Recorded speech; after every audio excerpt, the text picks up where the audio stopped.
My name is Artie, and today we are going to talk about a topic that plagues both many writers and editors alike, points of view, or POV for short.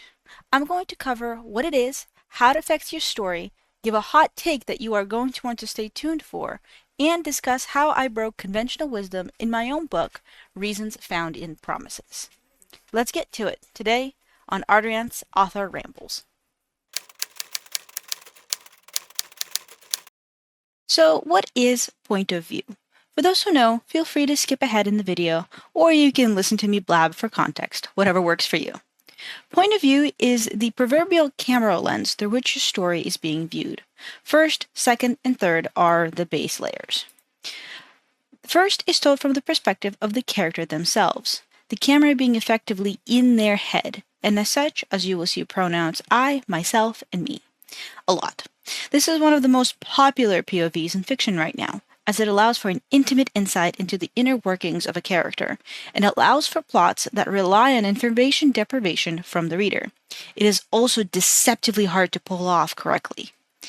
Second is a very niche perspective, mostly seen in fan fiction nowadays, and maybe choose your own adventure books. The camera is meant to be in your head. In practice, it works a lot like first person, except the stories that use it are often built around the principle of building a character which allows you to put on their hat for maximum escapism. I actually started in this style through fanfic myself. Third is also very popular, and it is basically a floating camera just outside the character. You will see much more of she, her, or he, him, or maybe they, them, depending on the character being described. This is where things get a little bit complicated, as third-person POV itself can be loosely broken up into two major categories, limited and omniscient. Limited aims to make the camera very close and confined to the main character, almost like third person. The reader may, in a similar fashion, only have information that the character would have. Meanwhile, omniscient is what we associate with large fantasy epics like Lord of the Rings. It is a zoomed-out perspective in which the narrator, and therefore the reader, knows far more than just the one character, or maybe all characters do. However, even this stark divide is relatively recent, as third-person POV used to be accepted to have much more flexibility, being able to zoom in and out from close to nearly omniscient and back, or pan between a limited cast, but more on that later. First, let's talk about how POV affects the story. As I mentioned previously, first person feels intimate. It colors every aspect of the story with the lens of the main character, and in that lies its trickiness. Effectively, it means every single sentence has to be treated as dialogue from the main character to the reader, and to be in that character's voice. You're practically never getting out of that headspace, unless you go into a different character via a strict chapter break. And that only makes things harder, because each character must have their own unique voice permeate all of the prose in that perspective. Since second is not used for fiction novel writing all that often, I won't cover it too much. So let's move on to third. Third, on the other hand, has the nicety to allow the author to effectively write in their own voice, without becoming too jarring, because we aren't in the character's head. However, it does run the risk of feeling more detached from the characters as a whole, especially when the prose takes an authoritative, almost clinical tone. This is why third-person limited is extremely liked by many authors, and it's popular today. It provides the intimacy of first person with the flexibility of third person, being able to become objective as needed, without necessarily feeling like the reader is simply sitting on a cloud watching everything happen like they're watching someone else play Sims 4. Even that has its pitfalls, though, as leaving out details for plot reasons can feel to the reader as if they're being cheated, since they shouldn't be confined to only the things that the characters can see, or at least that can quickly become the expectation if it's not managed correctly. Choosing the right perspective for you and your story can be difficult, though sometimes it is as simple as starting in the POV that feels more natural to you. Other times, it can be a more deliberate decision, based on the characters and scenes that you would like to cover. The latter was very true in my decision on the POV for my story, Reasons Found in Promises. However, in order to get into that, I want to backtrack to quote-unquote the other option of third-person POV. So, coming in like a wrecking ball, your Ardoranth author hot take for the day. Head hopping doesn't exist. Now, hold right there. Before either you come at me with shovels and pitchforks or go to your editor saying, see, the cat girl on the internet told me so, let me inject some nuance into this pie. No, what I mean when I say that head hopping doesn't exist is that the idea of the mere switching of POVs fluidly during a scene in third person without an abrupt scene or chapter break is evil, or is the ever-hated head hopping. When an author doesn't quite have a handle on the camera, it is very easy for them to accidentally give the reader a kind of perspective whiplash when they use anything that isn't first person or a very strict one-character third-person limited. I'm actually going to put myself on the chopping block here with an example from my first ever fanfic that I have actually delisted now because, well, as you're about to see, holy cringe muffins. Let's read this little passage out. So he noticed that the girl who was in the middle of the crowd shrunk a little as the yell came out. Huh, some sound-sensitive quirk, I guess. Should be easy enough to deal with it, he thought. Oh, new girl, Mira exclaimed and ran up to her. You can't go first, though. I owe a rematch to Izuku. How about second? Arika looked up from the ground, her arms crossed. Her stare up at him still had that blankness, but a trace of mockery, as if she was laughing on the inside at him through pure arrogance. Not many saw this look through, but it made Miro uncomfortable. He saw this look in many villains, ones that hurt him shortly after. Yikes, right? As you can see, the transition from one thing to another is nonsensical, happening all over the place and rather awkwardly. It's also not signposted very clearly. As a result, the reader is left wondering sentence to sentence, wait, whose head am I in? Right? We go from Bakugo, the original character, to my OC, to Miro, and I trust me, even with this excerpt being out of context, it is still just that confusing. However, how about we compare that to an established author who also does this, but obviously much more masterfully than the first time ever writing Artie, who also just happens to be a huge influence on my writing. Here's an excerpt from Agatha Christie's And Then There Were None. Vera said, surprised, "It's a long way out."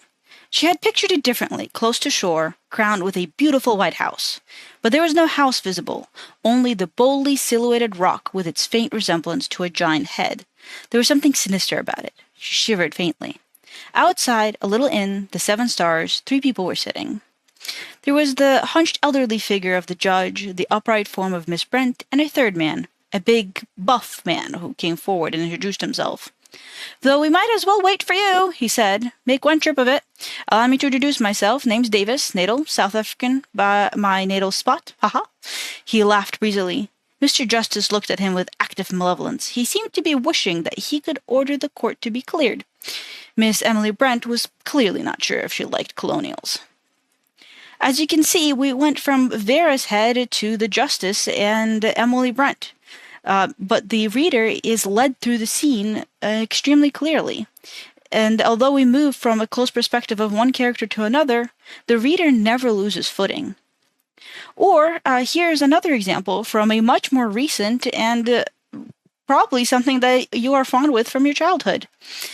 In Chapter 11 of Harry Potter and the Philosopher's Stone, we get an excerpt that smoothly goes from Harry to Hagrid and Hermione and the gang, and then back to Harry. Suddenly, people were pointing up at Harry all over the stands. His broom had started to roll over, with him only just managing to hang on. Then the whole crowd gasped.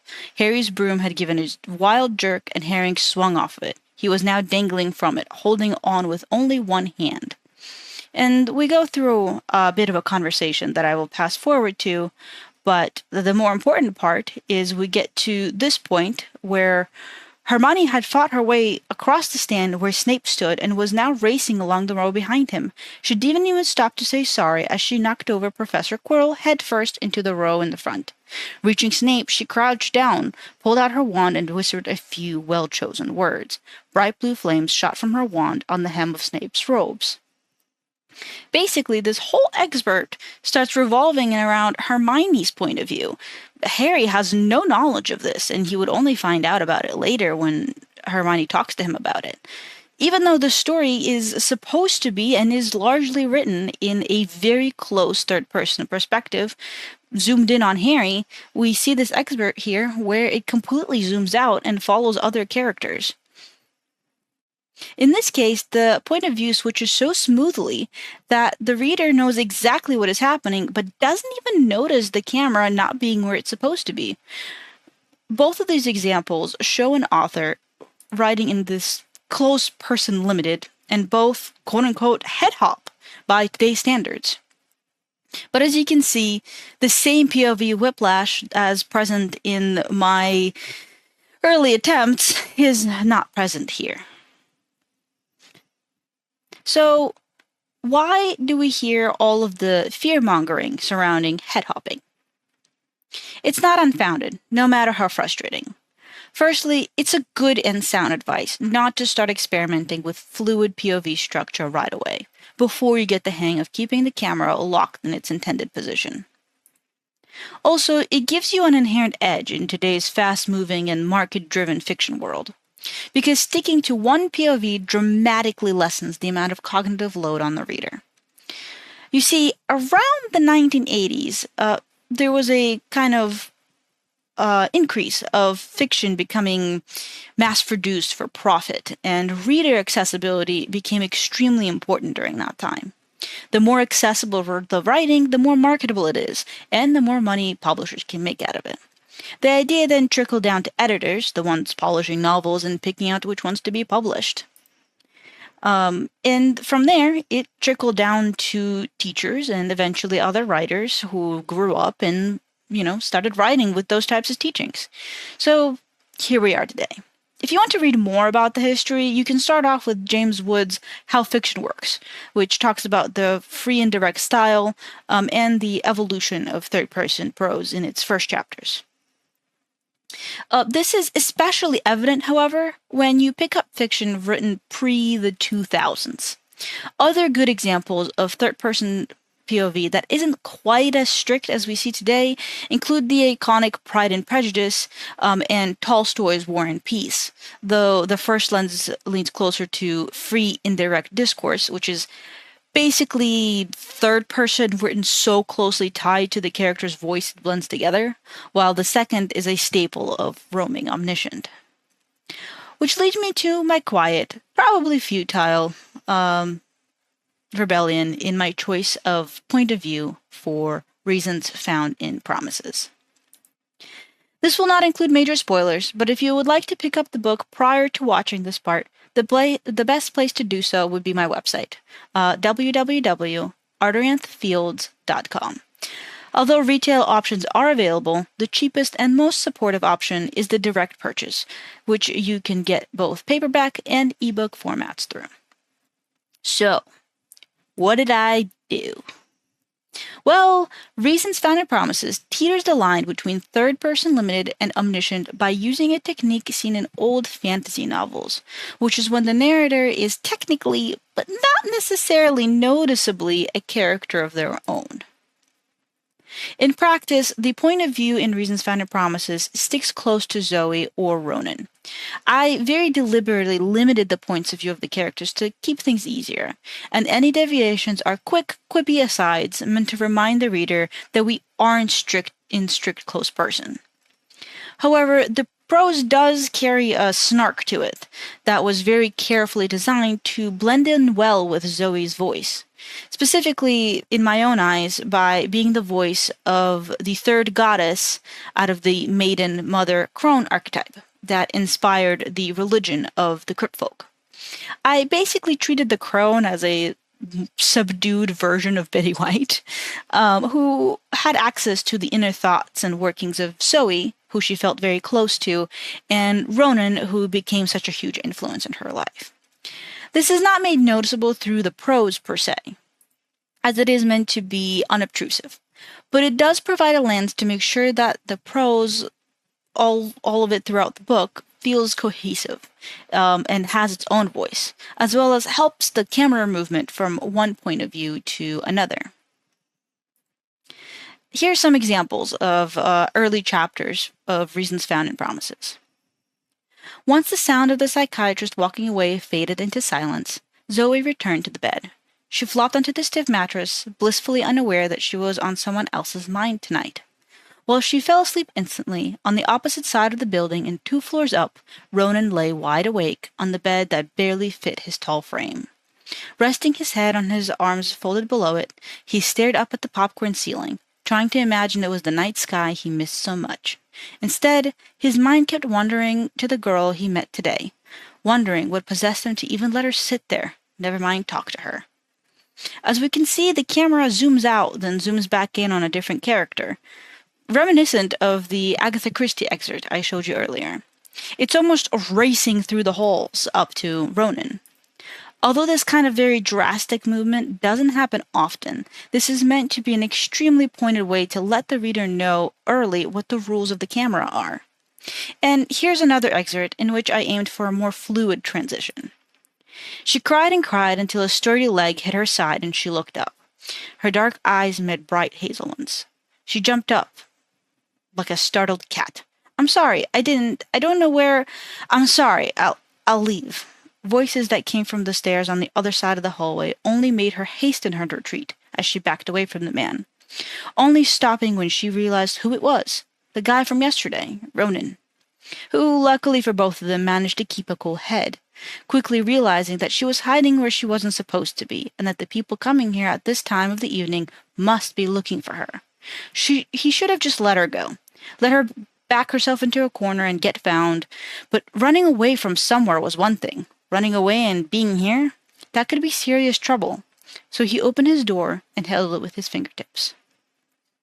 As you can see, this is a huge difference between this and my first very misguided fanfic example. The reader is led through the POV changes, either with deliberate signposting or by smoothly rolling from one to another in a way that doesn't leave the reader confused. You may ask, well, if it's so complicated and disliked, why choose this style for my book?